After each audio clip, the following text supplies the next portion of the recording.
మీ ద్వారా ఏదైనా rowdy sheeter ద్వారా ఏదైనా ఒక చిన్న క్రైమ్ రిపోర్ట్ అయినా, మీ ద్వారా ఇండైరెక్ట్ ప్రొవోకేషన్తో ఏదైనా జరిగినా రోడ్ల మీద నుండి మళ్ళీ అట్టితే కదా కౌన్సిలింగ్.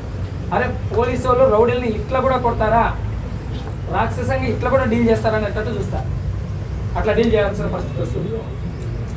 చుట్టుపక్కల టౌన్లో కానీ మన పల్లెల్లో కానీ ఎక్కడ చిన్న రక్తపాతం జరిగినా దాంట్లో రౌడీ షీటర్ ఇన్వాల్వ్మెంట్ ఉందంటే మాత్రం చాలా చాలా చాలా చాలా చాలా చాలా రాక్షసంగా డీల్ చేయాలి.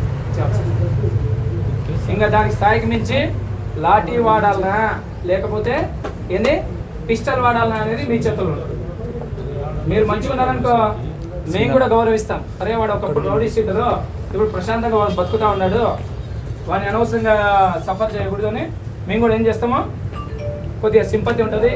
ఎవరైతే మంచి సత్ప్రవర్తనతో బతుకుతున్నారో వాళ్ళకి కుదిరితే వాళ్ళ రౌడీ షీట్లు కూడా క్లోజింగ్కి మేము సపోర్ట్ చేస్తాం. అయితే ఎట్లుండాలా, మీరు మంచి వాతావరణంలో బతకాలా, భవిష్యత్తులో కూడా వీడు నేరం చేయడు అని మేము భ్రమిస్తే మేము మా సీనియర్ ఆఫీసర్స్కి ఖచ్చితంగా మేము ప్రపోజల్ పెడతాం. రెండోది, ఏదైనా క్రైమ్ జరిగిందంటే మాత్రం నేను చెప్పిన ఆఫర్లు అన్నీ ఉంటాయి. ఆఫర్తో పాటు ఏంది పిల్లల్ని వదిలేసి పీడీ యాక్ట్ మళ్ళీ 2-3 ఏళ్ళు జైల్లో ఉండాల్సి వస్తుంది. పీడీ యాక్ట్లు పెడతాము. ఎక్స్పెరిమెంట్స్ అంటే జిల్లా బహిష్కరణలు.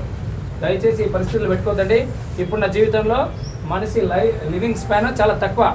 ఈ కొద్ది జీవితంలో మనం 2-3 ఏళ్ళు ఎక్కడ ఉంటాం, జైల్లో ఉంటాం. 2-3 ఏళ్ళు జైల్లో ఉంటే ఏముంటుంది, ఏం జీవితం అనుభవించినట్టుంటుంది. పిల్లలు ఒక దగ్గర, మనం ఒక దగ్గర, అదేమన్నా జీవితమా? కనుక దయచేసి చెప్తున్నా, మంచిగా బతుకోండి. మీకు ఏ ప్రాబ్లం వచ్చినా గతంలో చేసింటారు, ఇప్పుడు ప్రశాంత వాతావరణంలో బతుకుతూ ఉంటారు. మీకు ఏదైనా ఆపద వచ్చినా, ఏదైనా ఏ సమస్య వచ్చినా డైరెక్ట్ అప్రోచ్ కండి. రౌడీ షీటర్కి అన్యాయం జరిగినంత మాత్రాన పోతేనే రౌడీ షీటర్ని కొడతారనే భ్రమ ఏదైనా ఉంటే తీసేయాలి. ఏదైనా సమస్య వచ్చినా కూడా మేము ఇన్వాల్వ్ అవుతాం. దయచేసి మంచి వాతావరణంలో బతుకుదాం. సరేనా? మంచిగా ఉందామా? సరిపోలే, ఇంకా సరిపోలే.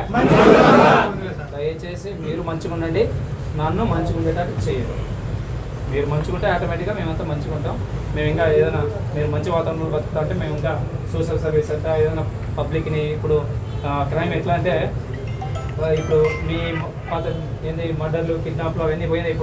ఇప్పుడు కొత్త ట్రెండ్ ఏమొస్తుందంటే సైబర్ క్రైమ్స్, చీటింగ్స్ కావచ్చు, ఎక్కడో ఆపరేట్ చేసి లక్షల డబ్బులు, కోట్లు మోసం చేస్తున్నారు.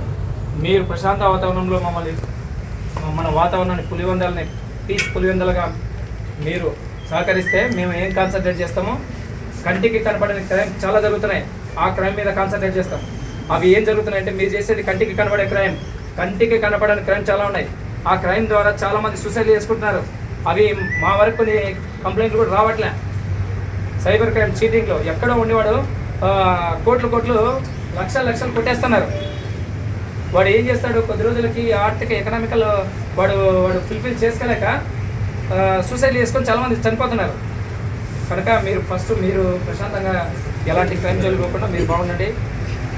మనం అంతా నేనున్న రోజులు నేనున్న కాదు, సారీ, అందరూ ప్రశాంతంగా ఉందాం. మంచి వాతావరణంలో పులివెందులు చూద్దాం. సరేనా? సహకరిద్దామా? మంచిగా ఉందామా? Thank you.